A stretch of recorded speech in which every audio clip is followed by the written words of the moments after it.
Hello everyone, it's Mark Goodacre here. Welcome to the NT Pod, the podcast all about the New Testament and Christian origins.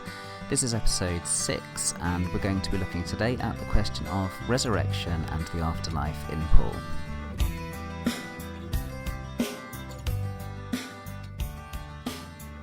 It's always interesting when teaching to ask students what they think Christian views of the afterlife are about. I tend to find that most students that have some acquaintance with Christianity imagine that the Christian view of the afterlife is something like that your soul departs your body at the moment of death, and then it goes to heaven and meets Christ where you live with him for eternity, and that's thought of as the kind of Christian belief in the afterlife. They're familiar too with something called the resurrection of the body, but they don't tend to, in my experience, think of that as the primary Christian belief, the belief that after tens of years, hundreds, thousands, millions of years, that your body or your ashes or whatever it is will be reconstituted into a new spiritual body where it will live with Christ on earth or in a new earth or a new heaven or whatever. But the interesting thing is that in the New Testament, it's this latter view, the resurrection of the body, which seems to be a more dominant one, though there are precedents for the other view, going to live with Christ when you die as well. Indeed, you can find elements of both of these views in the writings of the Apostle Paul, and in fact it's one of the fascinating issues in New Testament criticism to try and work out exactly what Paul believed about the afterlife. Did his views change and develop as his life went on?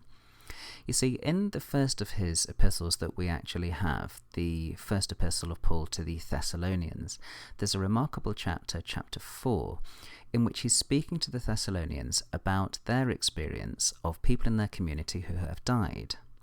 And he speaks here about Jesus' parousia, which is a Greek word which means something like coming or arrival or appearance or something like that.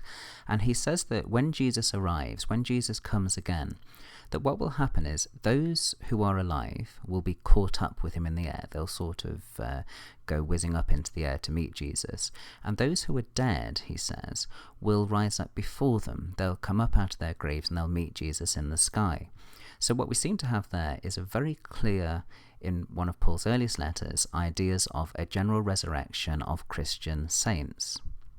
And this view isn't found just in 1 Thessalonians, it's also found in 1 Corinthians 15, where Paul again goes through the kind of timetable of exactly what will happen, speaks again about how people will be raised up from their graves, and those who are still alive will go up into the sky from their present location.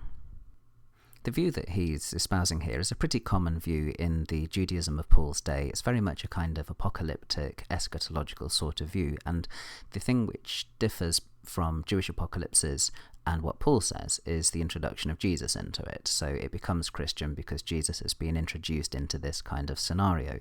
But you can find lots of Jewish texts that do talk about this resurrection of the faithful at the end of time. But is there another view in Paul? Is there something that contrasts with this view of the resurrection at the end of time? Well, there does seem to be.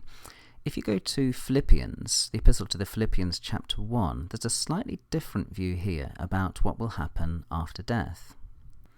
Here in Philippians, Paul is beginning to reflect on the possibility of his own death, and he speaks about it in terms where he actually almost desires that death in order that he can be with Christ. He writes in Philippians 1 verses 21 and following, he says, "To live is Christ and to die is gain. But if I am to live on in the flesh, this will mean a fruitful labour for me, and I do not know which to choose. But I am very hard pressed from both directions, having the desire to depart and be with Christ, for that is very much better. Yet to remain on in the flesh is more necessary for your sake."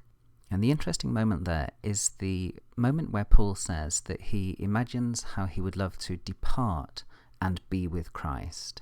He seems to be imagining a moment of death where through the moment of death the soul leaves the flesh behind, and he uses that term, the flesh, and meets Jesus instantaneously. There isn't any kind of wait for hundreds of years or decades or however long it's supposed to be until the final resurrection of the saints.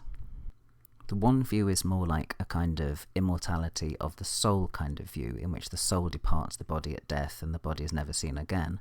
The other view, the one which you find in 1 Thessalonians and 1 Corinthians, is a view all about the body being essentially important, and it kind of gets rejuvenated, renewed, regenerated, something like that, and becomes something new and different, but nevertheless it's still a body. So what's going on here? Is Paul confused? Did Paul change his mind? Well, in a famous essay written by C.H. Dodd back in the 1930s, he argued that what happened is, over the years, Paul developed. Paul's thought matured. And Dodd tended to see the apocalyptic kind of view, the view of a resurrection at the end of time, as a more primitive kind of way of thinking about eschatology. And he saw the view that you get in Philippians 1 as a much more mature kind of view, the kind of thing that Christianity later began to think about.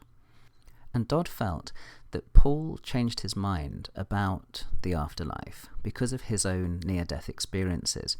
Dodd refers to certain traumatic events in Paul's life. If you read the very beginning of 2 Corinthians, for example, Paul there talks about having come very close to death. He despaired of life itself. So when Paul recovers from this, his view has changed about the afterlife, according to Dodd, and he attains what Dodd saw as a more kind of mature belief, a more immortality of the soul kind of belief, rather than his more primitive apocalyptic sort of view. But there's another interesting possibility as well, and this is one that's been stressed recently by N.T. Wright, the Bishop of Durham in England. He thinks that you can reconcile both views by imagining that there is a kind of two-stage process. So what happens is you have life after death, which is the initial thing that you get mentioned in Philippians 1, where you are transported to be with Christ straight after death. And then there's life after death, which is the resurrection that happens at the end of time when you get a new body and you join the other faithful. Now, Tom Wright could be right about this. There are precedents for Jews thinking in this way in the first century. There's a passage in the Jewish historian Josephus that looks like he had the same kind of two-stage sort of process. So Wright may be right that there is a kind of antechamber that you go to first in Paul's thinking, and then at the end of time you go to the resurrection.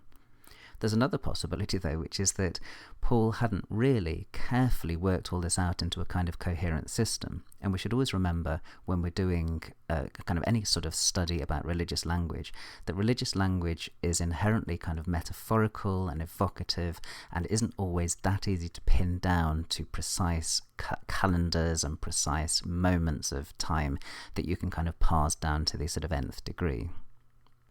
But at the very least, what this does give us is a nice reminder of the fact that when we're studying Paul, his epistles are not theological treatises. They are occasional letters written for particular people at particular times and over an extended period of time. So Paul's thought may well have developed, matured, changed, and all the rest of it.